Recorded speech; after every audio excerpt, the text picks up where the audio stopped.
Look up into the sky at night. Just with your eyes, you can often see the moon, planets, stars, even a couple of galaxies outside the Milky Way. With a telescope, you can see a lot more, fainter and more distant stars, dust clouds, galaxies. But there's a lot you can't see, even with a powerful telescope, because not everything in space gives out light we can detect with our eyes. Let's find out how astronomers study space from a distance and how the home planet is.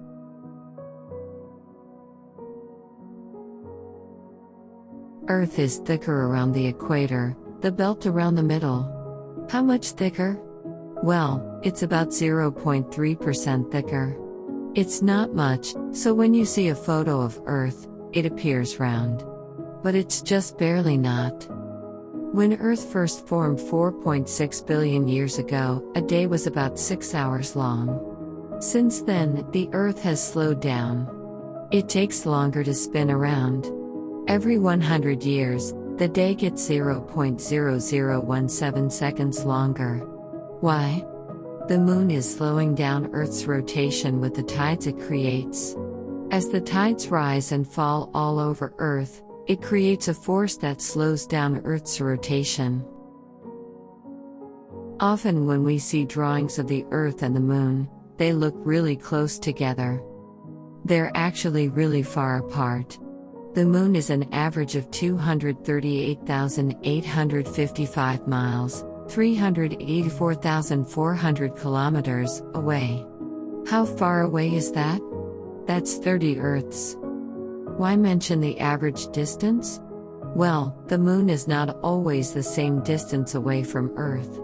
The orbit is not a perfect circle. When the Moon is the farthest away, it's 252,088 miles away. That's almost 32 Earths. When it's closest, the Moon is 225,623 miles away. That's between 28 and 29 Earths.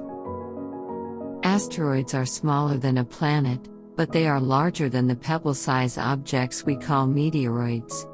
Most asteroids in our solar system are found in the main asteroid belt, a region between Mars and Jupiter. But they can also hang out in other locations around the solar system. For example, some asteroids orbit the Sun in a path that takes them near Earth. Sometimes one asteroid can smash into another. This can cause small pieces of the asteroid to break off. Those pieces are called meteoroids. Meteoroids can also come from comets. If a meteoroid comes close enough to Earth and enters Earth's atmosphere, it vaporizes and turns into a meteor, a streak of light in the sky. Because of their appearance, these streaks of light are sometimes called shooting stars. But meteors are not actually stars. Because meteors leave streaks of light in the sky, they are sometimes confused with comets. However, these two things are very different. Comets orbit the Sun, like asteroids. But comets are made of ice and dust, not rock. As a comet's orbit takes it toward the Sun, the ice and dust begin to vaporize. That vaporized ice and dust become the comet's tail. You can see a comet even when it is very far from Earth. However, when you see a meteor, it's in our atmosphere. Sometimes meteoroids don't vaporize completely in the atmosphere. In fact, sometimes they survive their trip through Earth's atmosphere and land on the Earth's surface. When they land on Earth, they are called meteorites. At the planet's heart lies the inner core, a solid sphere of iron and nickel that's 759 miles wide and as hot as 9,800 degrees Fahrenheit. The inner core is surrounded by the outer core, a 1,400-mile thick band of iron and nickel fluids. Beyond the outer core lies the mantle, a 1,800-mile thick layer of viscous molten rock on which Earth's outermost layer, the crust, rests. On land, the continental crust is an average of 19 miles thick, but the oceanic crust that forms the seafloor is thinner, about 3 miles thick and denser. In-depth details on the 2,787 satellites currently orbiting Earth, including their country of origin, purpose, and other operational details. Right now, these satellites orbiting Earth taking pictures and measurements. This is how we can learn more about weather, oceans, soil, climate change, and many other important topics. The official opening of space is said to be 100 kilometers above the Earth's surface.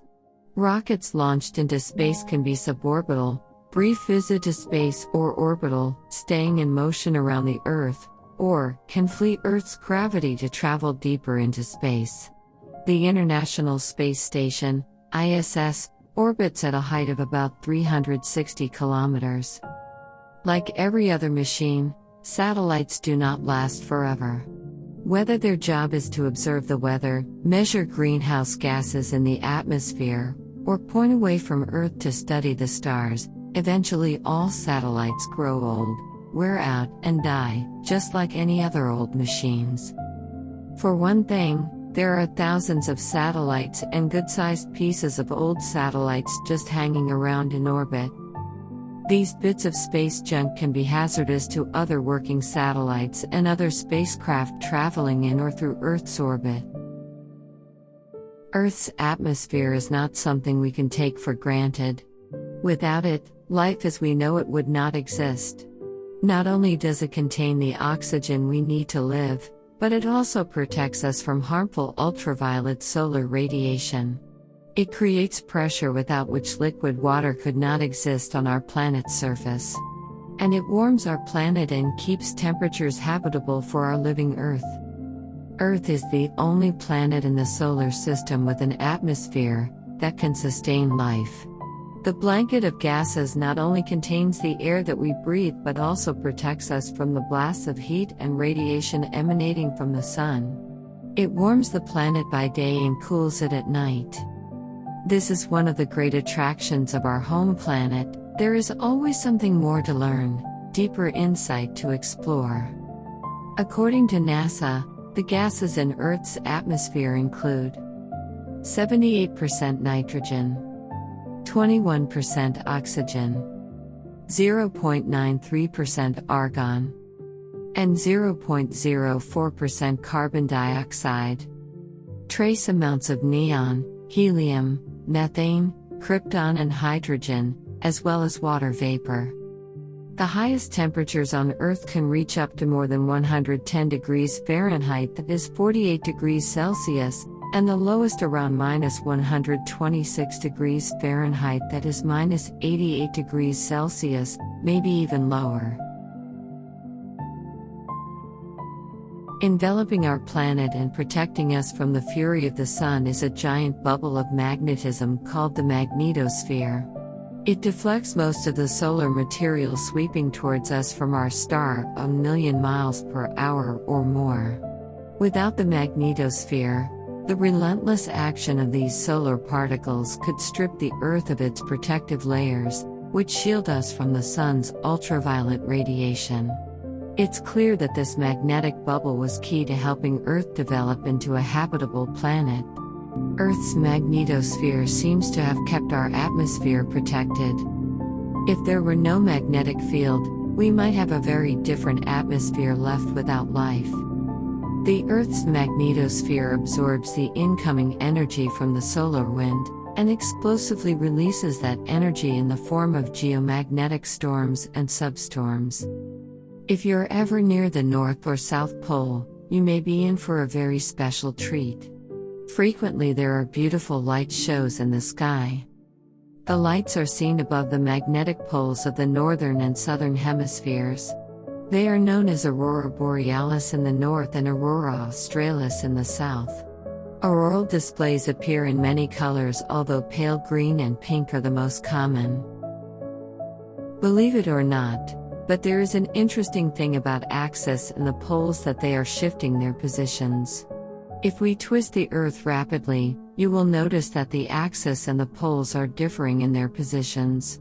The axis is tilted 23.5 degrees, that makes a circle while completing a rotation, and that's the reason we have seasons on Earth. While Earth is so wet that it looks blue from space, Most of that water is salt water. Only 2.5% of the water on Earth is freshwater, and nearly all of that water is frozen, locked up in polar ice caps, glaciers and other ice. The small amount of freshwater that remains is all that's available for all the ways we use water. All the water on Earth already exists. We cannot make more. The planet's average surface temperature has risen about 2.05 degrees Fahrenheit, 1.14 degrees Celsius, since the late 19th century, a change driven largely by increased carbon dioxide and other human-made emissions into the atmosphere. Before the Industrial Revolution, Earth's climate changed due to natural events such as volcanic activity and solar energy variations. These natural events still contribute to climate change today, but their impact is very small compared to the growing levels of greenhouse gases added to the atmosphere by humans burning fossil fuels. We live on a dynamic, living planet. Land shifts, seas rise, volcanoes erupt, storms rage, snow melts, plants grow, and cities expand. These ever-changing systems are intertwined and affect all life on Earth, as well as the planet itself. Scientists have started their research mission to move to the Mars, and they are trying to make it atmospheric for living beings. Whereas many other scientists searching for another substitute planet for the home planet, Planet Earth.